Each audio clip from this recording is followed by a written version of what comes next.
Bienvenue à Vélizy-Villacoublay. Je suis aujourd'hui dans les Yvelines dans le 78 pour une première parce que jamais un forage de géothermie profond n'avait été tenté dans cette partie de l'Île-de-France.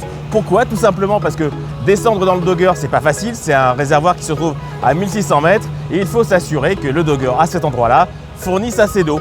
Les études montrent que dans ce coin-là, c'est pas évident. C'est pour ça qu'Engie a phosphoré pendant 2 ans pour trouver une solution. Cette solution, c'est le forage multidrain. C'est-à-dire que le forage va descendre en vertical sur 500 mètres.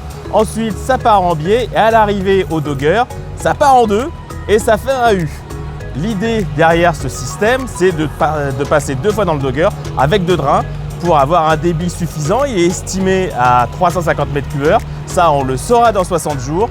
Pour la température qui va ensuite alimenter le réseau de chaleur de la ville et des milliers d'habitants, ça devrait être 64 degrés. Ça aussi, ce sera dans 60 jours. Une fois que le forage sera arrivé au bout, qu'Engie aura le verdict et saura si ses études sont exactes. Voilà, donc la tour de forage, elle est derrière moi.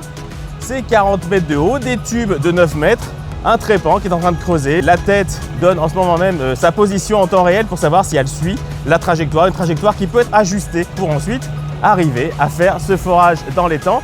Un forage qui aura son frère jumeau mais qui lui va partir de l'autre côté. C'est par lui, l'injecteur, que l'eau qui aura livré ses calories en surface sera réinjectée. Au fond, ça sera environ 1800 mètres d'écart entre les deux forages pour que l'eau chaude ne soit pas polluée par l'eau un petit peu refroidie. Une fois que l'homme aura puisé les calories nécessaires pour alimenter son réseau de chaleur et se fournir en énergie verte.